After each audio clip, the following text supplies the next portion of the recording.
Agora. Momento da palavra. Momento especial do programa, onde nós vamos juntos meditar sobre a palavra de Deus. Em Atos dos Apóstolos, capítulo 9, a partir do versículo 36, nós vamos ler a história de uma discípula de Cristo. Isso mesmo. Jesus teve também discípulas.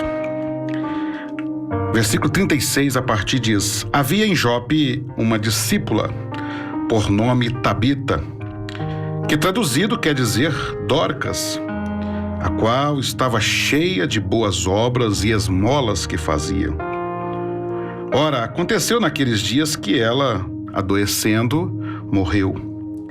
E tendo-a lavado, a colocaram no cenáculo. Como Lida era perto de Jope, ouvindo os discípulos que Pedro estava ali, enviaram-lhe 2 homens rogando-lhe: Não te demores em vir ter conosco. Pedro levantou-se e foi com eles. Quando chegou, levaram-no ao cenáculo. E todas as viúvas o cercaram, chorando, mostrando-lhe as túnicas e vestidos que Dorcas fizera enquanto estava com elas. Mas Pedro, tendo feito sair a todos, pôs-se de joelhos e orou. E voltando-se para o corpo, disse: Tabita, levanta-te. Ela abriu os olhos, vendo a Pedro, sentou-se. Ele, dando-lhe a mão, levantou-a e, chamando os santos e as viúvas, apresentou-lhe-a viva. Tornou-se isto notório por toda Jope, e muitos creram no Senhor. Que maravilha! Meus irmãos, a história de Dorcas é um acontecimento extraordinário. Porque nós vemos ali uma mulher que ela foi chamada de discípula de Cristo. É muito comum nós ouvirmos dizer que Jesus não teve mulheres discípulas. Teve. Agora, qual a característica daquela mulher que a levou a uma posição de ser chamada discípula de Cristo? Isso é muito bonito. Quando nós lemos o texto, nós vamos ver que o texto diz que ela era uma discípula do Senhor, a qual estava cheia de boas obras e esmolas que faziam. É interessante que o texto vai nos apresentar essa mulher, essa discípula, essa seguidora de Jesus. Não vai apresentá-la como alguém que pregava bonito ou outras virtudes que ela tivesse, mas vai nos apresentá-la dizendo que ela era uma mulher de boas obras. E isso nos leva a meditar, meus irmãos, nesta hora, o que Deus tem para nós como cristãos. O que o Senhor tem, o que Deus quer de nós para que sejamos chamados também de discípulos do Senhor. Porque muitas das vezes nós estamos preocupados em andar de uma forma, ou dentro da igreja, de estar pregando para um grupo, às vezes a preocupação teológica tão grande, às vezes a preocupação com a oratória, se vai agradar as pessoas, até mesmo a forma de sentar, né, a homilética. Às vezes nós estamos muito preocupados com isso, mas na verdade nós vamos ver aqui sendo apresentado para nós a característica do cristão que Jesus quer. Jesus, certa feita, ele estava ensinando sobre a sua palavra, e ele falou assim: olha, eu vou deixar para vocês um novo mandamento. E o novo mandamento é: amei-vos uns aos outros, amai-vos uns aos outros como eu vos amei. Este é o novo mandamento. E Jesus disse: nisto conhecerão que sois meus discípulos. Eu quero chamar a atenção dos irmãos, dos amados ouvintes, que não se identificam um verdadeiro discípulo de Cristo pela aparência, mas pelas suas obras. Na carta de Tiago, ele diz o seguinte, que a fé sem obras ela é morta. Isso não é o pastor Uziel que está trazendo para os amados nesta manhã. Isso é bíblico. Tiago chega a dizer: me mostre as tuas obras que eu falarei da tua fé. Porque a fé sem obras, ela é morta. E estava ali a mulher que a característica do seu discipulado manifestava-se, revelava-se nas boas obras. Acontece, meus irmãos, que o texto nos diz que ela adoeceu e ela morreu. Agora, aquela mulher, meus irmãos, era tão amada naquele lugar, porque ela fazia diferença. As suas ações, as suas atitudes, o seu modo de vida fazia diferença. Meus irmãos, porque a diferença que o cristão faz na sociedade se revela através daquilo que está agindo, de como ele faz. E Dorcas, quando ela morre, nós vamos ver aqui no texto, as pessoas ficaram inconsoláveis, porque era alguém que produzia naquele lugar, era alguém que ia fazer falta para as pessoas, porque era alguém que manifestava Cristo na vida dela através das suas ações. E é interessante, meus irmãos, que quando uma pessoa morre, ela é preparada e levada para o cemitério. E nesse texto nós vamos ver que prepararam-na para o sepultamento, mas levaram para onde? Para o cenáculo. O cenáculo era o lugar do refeitório, era o lugar da reunião. Não era o lugar de colocar defunto, mas levaram-na para lá. Havia naquela sociedade ali um sentimento de perca muito grande, que eles não queriam abrir mão daquela que era um instrumento na mão de Deus, daquela que revelava Cristo através da sua vida, que eles estavam inconsoláveis. E eles mandaram chamar Pedro. Pedro estava na cidade vizinha operando grandes maravilhas. Eles mandaram chamar Pedro. E quando nós lemos, é muito interessante que o texto diz que eles chamaram Pedro e diz assim: não te demores em vir ter conosco. Dorcas estava morta. E não disseram para Pedro que ela tinha morrido. Não chamaram Pedro para fazer um culto fúnebre. Já pensaram nisso? Talvez se chegassem para ele e dissem: olha, a irmã Dorcas morreu, ele ia dizer: olha, eu não posso, eu estou aqui cuidando dos vivos, faça um culto fúnebre lá, enterra ela. Porque muitas das vezes, irmãos, mesmo sendo homens de Deus, nós não conseguimos ver o que Deus quer fazer através das nossas vidas. Nós somos muito limitados.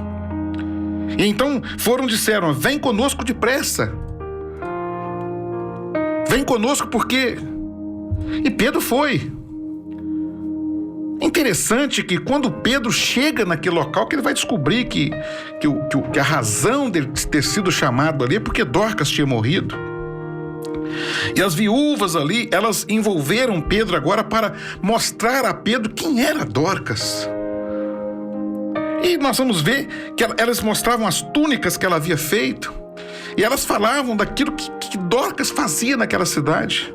Com certeza, quantas túnicas vestiram aqueles que estavam nus, quantas túnicas foram trocadas em alimentos para alimentar o que estava faminto, quantas túnicas foram trocadas num aposento para alguém que estava desabrigado, e elas foram ali apresentar a Pedro quem era Dorcas, quem era a Tabita. E foram apresentando para Pedro as boas obras. Não disseram: Pedro, mas ela é uma mulher muito boa, ela é uma mulher que prega bem, ela é uma mulher que... Não. Foram mostrar para Pedro que aquela mulher fazia diferença naquela sociedade, que ela era um instrumento na mão de Deus, que ela era usada nas mãos do Senhor naquele lugar. E a Bíblia diz que rodearam Pedro ali, mostrando, e falaram: ela está no cenáculo. E ele foi para lá. Queridos, eu chamo a atenção dos irmãos aqui. Se nós partíssemos hoje, o que as pessoas falariam de nós como cristãos? Você que me ouve, qual seria a mensagem que as pessoas anunciariam no seu culto fúnebre, no meu culto fúnebre? Diria que era um homem bom, era um pai de família, diria que era um cristão, ou apresentaria aos que estivessem ali o que você fez na sua vida como um verdadeiro cristão? Qual seria a mensagem que seria traga naquele momento? Qual seria a mensagem que ia ser trazida a você, àqueles que ouvem, se você partisse hoje nesse momento? Dorcas tinha uma vida. E ela, meus irmãos, é um exemplo de vida para nós como cristãos. Daquilo que Deus realmente Ele quer fazer através das nossas vidas. Estou me lembrando aqui de um testemunho que eu ouvi há poucos dias. Um determinado pastor assumiu uma igreja e do lado daquela igreja havia ali um prostíbulo. E era muito inconveniente a igreja do lado do prostíbulo. O entra e sai, as relações ali humanas acontecendo muito próximo da igreja. E a igreja estava aborrecida, revoltada com aquela situação. E aquele pastor assumiu a igreja e naquele culto ali, recebendo a igreja, ele deu a seguinte palavra, ele fez uma promessa para a igreja: olha, nós vamos fechar esse prostíbulo. E as pessoas que estavam ali participando do culto glorificaram a Deus. Não, agora chegou um pastor de coragem.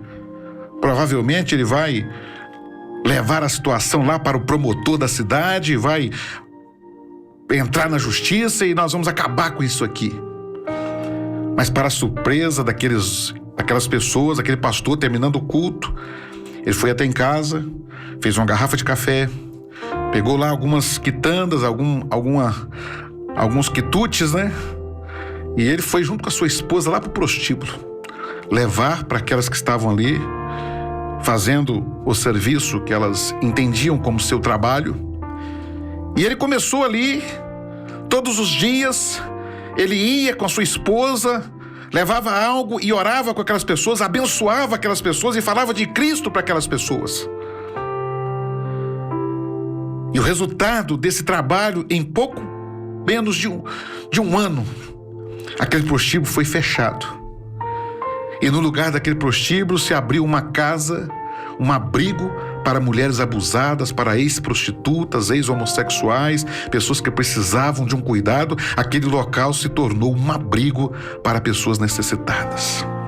O prostíbulo foi fechado. O nome de Deus foi glorificado porque uma pessoa, um homem, uma mulher, tiveram coragem de sair da caixinha religiosa, do aconchego religioso, daquilo que é o normal, e foi ao encontro das almas que estavam perdidas através da sua vida. Porque eram mulheres que talvez nunca entrariam dentro de uma igreja para ouvir uma mensagem.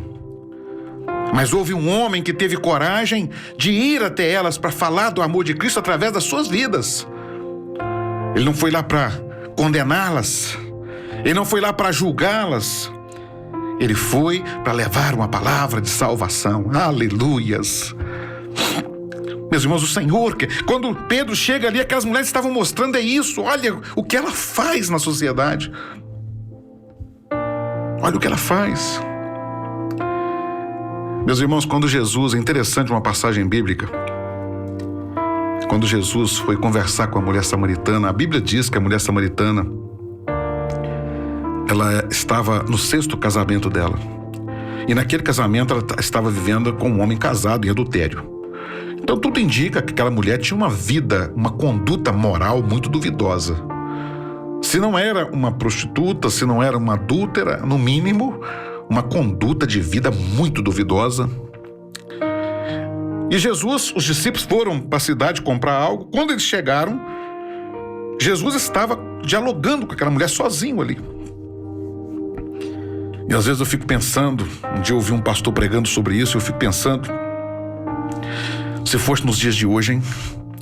Se Jesus estivesse conosco e nós, com a nossa visão religiosa, chegássemos e Jesus estivesse sozinho conversando com a prostituta, com a adúltera, com a mulher de conduta sexual duvidosa, o que nós falaríamos, hein? Misericórdia, olha lá, não tem sabedoria. Mas sabe o que Jesus estava fazendo? Estava levando para o necessitado aquilo que ele precisava, que era a água da vida. Meus irmãos, às vezes nós queremos sermos cristãos dentro das nossas igrejas, e é gostoso, né? Chegar na igreja, louvar a Deus, cantar bonito, pregar bonito. E às vezes nós olhamos para o lado de fora e nos sentimos superiores. Olha, lá. Mas Deus está nos chamando, irmãos, para entender que o evangelho é pregado através das nossas vidas. A palavra, ela ecoa com muito mais poder através das nossas vidas. Pouco tempo, uma irmã estava em um determinado local e, de repente, ela ouviu de Deus que ela tinha que abraçar ali uma das funcionárias daquele supermercado. Parece uma loucura, né? Você está fazendo compra, de repente, você ouve a voz de Deus dizendo, vai lá e abraça. Nessa época de pandemia, as pessoas não querem nem chegar perto. Um medo. Eu vejo cristãos que ficam meses sem ir na igreja com medo de morrer. Com medo de se aproximar de alguém porque pode estar contaminado. Irmãos, nós temos as medidas protetivas, temos que cuidar. Mas nós não podemos ter medo, irmãos, de anunciar o reino de Deus, mesmo que isso custe a nossa vida. Quando Jesus disse, amarás ao teu próximo como eu vos amei, o amor de Cristo foi aquele que se deu. Na época da peste negra, havia ali pessoas morrendo, e não havia cura, não havia vacina, não havia esperança. E as pessoas morriam de uma forma terrível, porque elas eram abandonadas dentro das suas casas, e era um sofrimento da enfermidade e do abandono. E no meio daquela dor, um grupo de irmãos e de irmãs tiveram coragem de abraçar a causa. E eles foram para onde estavam os enfermos e cuidaram dos enfermos. Muitos deles morreram também contaminados. Deus não poupou a vida deles por eles terem ido. Mas eles foram e levaram Cristo para as pessoas que estavam morrendo. E com certeza, muitos daqueles que estavam enfermos vão morar na eternidade com Deus, porque houve irmãos que tiveram coragem de abrir mão do seu ego, abrir mão da sua segurança, do seu aconchego, e através da sua vida foram lá falar de Cristo no momento mais difícil da vida deles. Meus irmãos, isso é tremendo. Isso é maravilhoso. Nós precisamos despertar. Dorcas, ela tinha uma história de vida através dos seus atos, das suas ações. Porque a fé sem obras, ela é morta. Eu vejo o momento que nós estamos vivendo, uma preocupação muito grande dentro das igrejas. Há um domínio religioso, as denominações, cada uma lutando para o seu nicho religioso, enquanto as almas estão morrendo lá fora, precisando ouvir falar de Cristo. Você mandou ouvir um testemunho de um irmão que ele estava passando em frente a um bar, dizer que o Senhor tocou no coração dele para ir falar de Jesus. E ele entrou no bar, tinha lá umas 20 pessoas e falou, meu Deus, como que eu vou evangelizar aqui? E ele então comprou ali uma garrafa de cerveja, pediu uma dose de uísque e um maço de cigarro, pôs em cima da mesa. Pensa bem. E estava cantando no fundo um karaokê. E ele ali com a garrafa de cerveja, a dose de uísque, o maço de cigarro em cima da mesa, e ele conversando com um, conversando com o outro. Dali a pouco ele pediu oportunidade para cantar ali no karaokê. E quando ele pegou o microfone, cheio de autoridade de Deus, ele apontou a mesa que ele estava sentado, onde estava a garrafa de cerveja, a dose de uísque e o maço de cigarro, e disse, olha, antes da minha vida eu precisava daquilo ali para viver. Certamente estaria junto ali uma carreira de cocaína, estaria ali um cigarro de maconha, porque essa era a minha vida. Mas depois que eu encontrei Cristo, eu fui liberto, eu não preciso mais nada daquilo. E ele começou a falar do amor de Cristo naquele local, e o resultado foram almas se rendendo aos pés de Jesus dentro de um lugar que a maioria de nós não teríamos coragem nem de entrar. Meus irmãos, nós precisamos de entender o que Deus quer fazer na nossa vida e através da nossa vida. Tem almas morrendo muito do seu lado, meu irmão, que estão precisando ter um encontro com Cristo. E nós precisamos, através da nossa vida, das nossas ações, apresentar Jesus para essas pessoas. Poucos meses, um dos nossos irmãos estava dormindo e ele acordou com a sua esposa o chamando, quase que em gritos, dizendo: vamos orar, acorda, vamos orar, porque Deus quer falar conosco.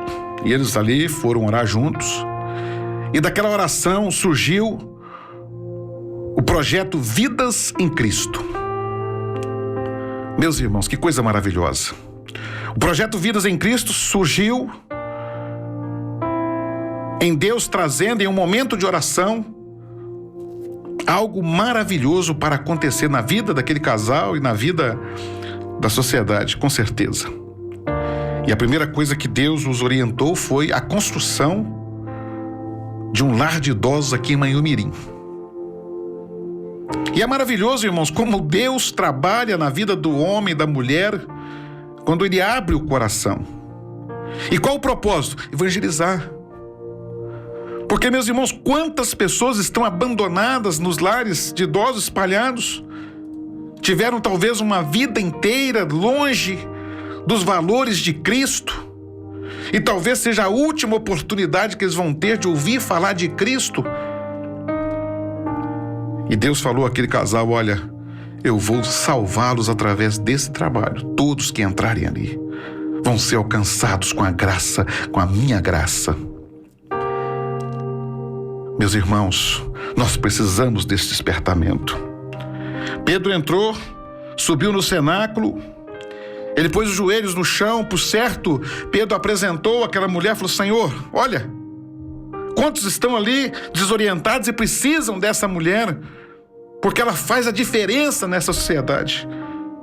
E quando ele ora, o fôlego de vida volta a Dorcas, volta a Tabita, ela se senta. Eita maravilha, Deus operando ali um milagre de ressurreição na vida de uma mulher que fazia a diferença na sua sociedade. Ele traz a mulher e desce com a mulher e toma ela pela mão e chama lá os santos, as viúvas, chama as pessoas que estavam ali em pranto, em choro, e apresenta ela viva agora. Está aí a discípula, está aí aquela que provocou tantas coisas boas nessa sociedade. E a Bíblia diz que tornou-se notório por toda Jope, e muitos creram no Senhor. Olha, meus irmãos, o que uma discípula, um discípulo do Senhor faz quando ele se coloca à disposição de Cristo para ser um instrumento, para ser um mensageiro de Deus através da sua vida. Qual o resultado disso? Eu nessa manhã eu quero convidar você a viver um despertamento espiritual. Não estamos falando aqui de uma placa de igreja, esquece isso. Eu tenho dito muito ousadamente que placa de igreja tem servido só para separar as pessoas. Cada um no seu grupinho, uns nem consideram os outros, outros se acham superiores, outros acham que são a igreja fiel, os demais são todos infiéis, outros nem se cumprimentam, outros eram irmãos em Cristo, mas saiu daquele nicho religioso, nem conversa mais, são inimigos. E o evangelho de Cristo sendo ridicularizado por atitudes mesquinhas, pequenas, enquanto as almas estão morrendo. Até quando, meu irmão, minha irmã, que me ouve? Até quando você vai pôr a cabeça no travesseiro e dormir tranquilo, enquanto almas estão morrendo ao seu lado? Até quando você que tem testemunhado que Deus já fez algo na sua vida, você vai descansar tranquilo, enquanto Deus colocou no seu caminho vidas para serem salvas? Até quando você vai ser o sacerdote, o levita, que passa perto daquele que está caído e vira o rosto, porque não é problema seu? Talvez o homem que está caído lá da parábola do bom samaritano seja um vizinho que está com dificuldade. Talvez o homem que está caído seja um familiar seu que está nas drogas. Talvez o homem que está caído seja o seu amigo, colega de trabalho, precisando do milagre, e você vai todo dia perto dele. Talvez o homem que está caído seja alguém que precisa de um abraço. Talvez o homem que está caído é essa pessoa que está do seu lado e se sente tão vazia, tão sozinha, e você nunca perguntou como você está. Aquela mulher fez a diferença. Está na hora, meus irmãos, de um despertamento espiritual. Eu vejo muitas igrejas falando Jesus a voltar, e estão lá dentro dos seus quadradinhos achando-se superiores, enquanto as almas estão morrendo. Eu quero te convidar a ser um ganhador de almas, através da sua vida, através das suas ações, através das suas obras. Porque esse é o verdadeiro evangelho. E isso é bíblico. Meus irmãos, que Deus em Cristo Jesus abençoe a sua vida. E eu creio, em nome de Jesus, que você vai viver um despertamento de Deus. Graça e paz a todos os amados ouvintes. Querendo Deus, na próxima semana, nós estaremos novamente reunidos. Em nome de Jesus.